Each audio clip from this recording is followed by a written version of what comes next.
Hi అండి, అందరూ బాగుండాలని కోరుకుంటూ అమెరికా సుప్రీంకోర్టు ఫైనల్గా జడ్జిమెంట్ అయితే ఇవ్వడం జరిగిందండి ట్రంప్ విధించిన టారిఫ్స్ గురించి.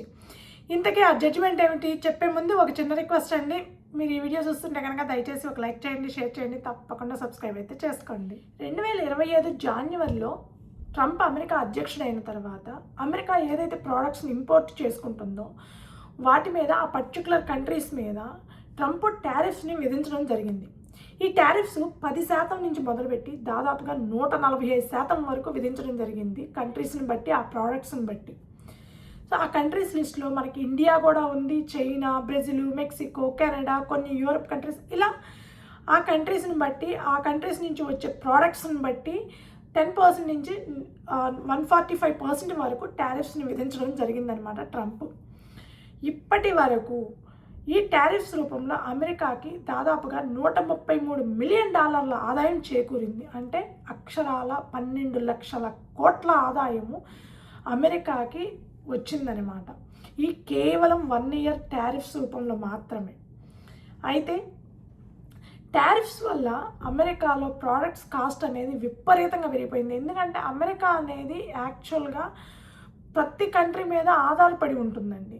ఇక్కడికి ప్రతి కంట్రీ నుంచి ఏదో ఒక విధంగా ప్రోడక్ట్స్ అనేవి ఇంపోర్ట్ అవుతూనే ఉంటాయి. మెయిన్గా చైనా, ఇండియా మీద, లేదంటే కెనడా మీద, మెక్సికో మీద. చూడండి, ఇండియాని చూసుకుంటే కొన్ని రకాల మెడిసిన్స్ మీద టారిఫ్ ఏం పెట్టలేదు, కానీ వ్యవసాయ ప్రోడక్ట్స్, లేకపోతే ఫుడ్ ప్రోడక్ట్స్, ఇలాంటివన్నీ ఇంపోర్ట్ చేసుకుంటూ ఉంటుంది. చైనా మీద అయితే ఆల్మోస్ట్ చాలా వరకు ప్రతిదీ ఆల్మోస్ట్ చైనా నుంచే వస్తుంది. అలాగే కెనడాకి చూసుకుంటే వీళ్ళు ఇల్లు కట్టుకోవాలి అనుకుంటే చెక్క లాంటివి అంతా, అంటే వుడ్, ఇవన్నీ మాత్రం ఖచ్చితంగా కెనడా నుంచే రావాల్సి ఉంటుంది. మెక్సికో నుంచి అయితే మొత్తం వెజిటబుల్స్, ఫ్రూట్స్, ఫుడ్ ఐటమ్స్ అన్నీ మెక్సికో నుంచే వస్తాయి. సో ఇలా చాలా కంట్రీస్ మీద ఆధారపడి ఉంటుంది.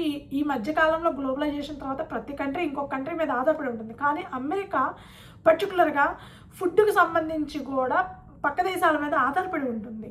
సో అలాంటి సిచ్యువేషన్లో ఇంత టారిఫ్స్ విధించడము, ఆ టారిఫ్స్ రూపంలో ఒక్క సంవత్సరంలోనే 12 లక్షల కోట్ల రూపాయల ఆదాయం అయితే అమెరికాకి చేరింది. సో ఇప్పుడు ఇక్కడ రేట్లు విపరీతంగా పెరిగినాయి. సో ఇండియా నుంచైనా, ఏ కంట్రీ నుంచైనా ఇంపోర్ట్ చేసుకునే ప్రోడక్ట్స్ మీద ఈ టారిఫ్స్ వల్ల ప్రతి ప్రోడక్ట్కి, ఇంపోర్ట్ చేసుకునే ప్రతి ప్రోడక్ట్ మీద, అదైనా ఉప్పు అయినా, పప్పు అయినా, లేకపోతే బియ్యం అయినా, లేదా కూరగాయలైనా, ఫ్రూట్స్ అయినా సరే, ఆ కంట్రీకి విధించిన టారిఫ్స్ని బట్టి చాలా కాస్ట్ పెరిగిపోయింది. దీనివల్ల ఇక్కడ సామాన్యులకు ఇబ్బంది కలుగుతుందని చెప్పి ఇక్కడ కొంతమంది చిన్న వ్యాపారులు కలిసి గ్రూప్గా ఏర్పడి కోర్టును ఆశ్రయించడం జరిగిందనమాట. సో ఫైనల్గా నిన్ననే అమెరికా సుప్రీంకోర్టు జడ్జిమెంట్ని ఇవ్వడం జరిగిందనమాట. అదేంటి అని అంటే, ఇప్పటి వరకు ట్రంప్ ఏదైతే టారిఫ్స్ విధించారో అవి చట్టబద్ధంగా లేవు. టారిఫ్స్ అనేవి ఏ ఒక్క పర్టికులర్ పర్సనో, లేదా అధికారో, లేదా ఒక డిపార్ట్మెంటో విధించేవి కావు. ఒకవేళ టారిఫ్స్ విధించాల్సి వస్తే కనుక ఆ బిల్లుని యుఎస్ కాంగ్రెస్లో ప్రవేశపెట్టి, కాంగ్రెస్లో అనుమతి పొంది, బిల్లు పాస్ అయిన తర్వాత మాత్రమే వాటిని అప్లికబుల్ చేయాలి. అది క్లియర్గా రాజ్యాంగంలో రాసి ఉంది అని చెప్పి సుప్రీంకోర్టు అయితే జడ్జిమెంట్ని ఇవ్వడం జరిగింది. సో ఈ విషయంలో మాత్రం ట్రంప్కి చుక్కెదురైందనే చెప్పాలండి. సో ఇకపై టారిఫ్స్ అనేవి ఉండవు. అయితే ఇప్పటి వరకు ఏదైతే టారిఫ్స్ రూపంలో అమెరికాకి ఆదాయం వచ్చిందో దాన్ని తిరిగి చెల్లించాలా లేదా అనేది సుప్రీంకోర్టు అయితే క్లియర్గా చెప్పలేదండి ఇప్పటి వరకు. మేబీ దాని మీద ఇంకొక కేసు రన్ అవ్వాలేమో, ఒకవేళ అలా చెల్లించాలి అనుకుంటే కనుక. అలాగే మెటల్స్, అల్యూమినియం, స్టీలు, ఇలాంటి వాటి మీద టారిఫ్స్ పరిస్థితి ఏంది, టారిఫ్స్ ఇంకా తీసేయాలా, లేకపోతే వాటి మీద అప్లికబుల్ అవుతుందా లేదా అనేది మాత్రం క్లియర్గా చెప్పలేదు. కేవలం కొన్ని కంట్రీస్ నుంచి ఏదైతే ప్రోడక్ట్స్ వస్తున్నాయో, అంటే నార్మల్గా మనం ఇంట్లో వాడుకునే కానీ అవసరాలకి, సామాన్యులకి ఏవైతే అవసరం అవుతున్నాయో, అంటే ఫుడ్ రిలేటెడ్ కావచ్చు, హౌసింగ్ రిలేటెడ్ కావచ్చు, ఇలాంటివన్నీ, క్లోత్స్ కావచ్చు, ఏవైనా సరే ఇలాంటి వాటికి సంబంధించి ఇకపై టారిఫ్స్ అయితే ఉండబోవు. సో మనకి ఇండియా నుంచి ఇప్పటి వరకు పార్సిల్ వేయించుకుంటే ఆ పార్సిల్ మీద కూడా మనకి టారిఫ్స్ కడితేనే డెలివరీ ఇవ్వడం జరిగింది. అది మనందరికీ తెలిసిన విషయమేనండి. ఇకపై ఇలాంటి టారిఫ్స్ ఏమీ ఉండవు కాబట్టి నార్మల్గా రేట్లు కంట్రోల్లోకి వచ్చే అవకాశం ఉంది. ఇప్పటి వరకు అమెరికాలో ఇండియన్స్, మనకి పర్టికులర్గా ఇండియన్స్ గురించి మాట్లాడాల్సి వస్తే, పప్పు, ఉప్పు, బియ్యం, కూరగాయలు ఇండియా నుంచి వచ్చే ప్రతి దాని మీద 50% టారిఫ్, 50% రేట్లు అయితే పెరగడం జరిగిందండి. ఒక $5 ఉందనుకోండి, అది $7.5, $8 వరకు పెంచడం జరిగిందనమాట. అందువల్లే కాస్ట్ ఆఫ్ లివింగ్ అనేది విపరీతంగా పెరిగిపోయింది ఇక్కడ. పెద్దగా మిగలటం లేదు డబ్బులు అనేది నేను చెప్తుంది అందుకేనమాట. అసలే నార్మల్గానే రేట్లు పెరిగిపోయినాయి, దానికి తోడు ఈ టారిఫ్లు అయ్యేటప్పటికి ఇంకా రేట్లు పెరిగిపోయినాయి. సో ఇక్కడ నుంచి ఈ టారిఫ్స్ ఉండకపోతే ఇక్కడ అమెరికాలో రేట్లు అనేవి కొంతవరకు కంట్రోల్లోకి వచ్చే అవకాశం ఉందన్నమాట.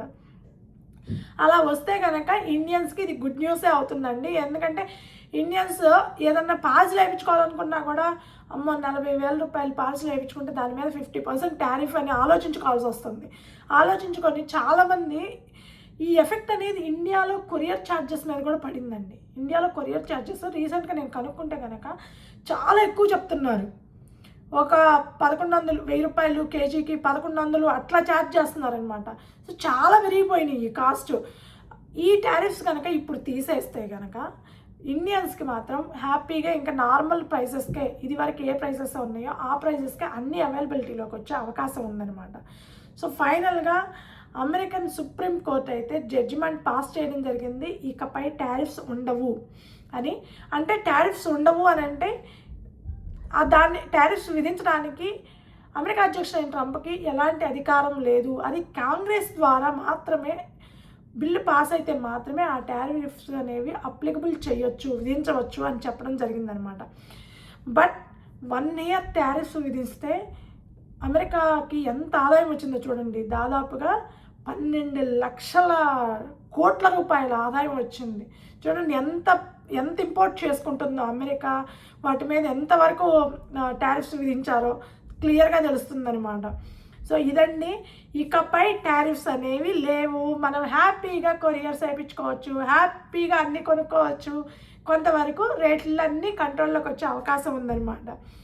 సో ఈ వీడియో మీకు నచ్చిందా? నచ్చింటే కనుక దయచేసి ఒక లైక్ చేయండి, షేర్ చేయండి, తప్పకుండా సబ్స్క్రైబ్ అయితే చేసుకోండి. Thank you.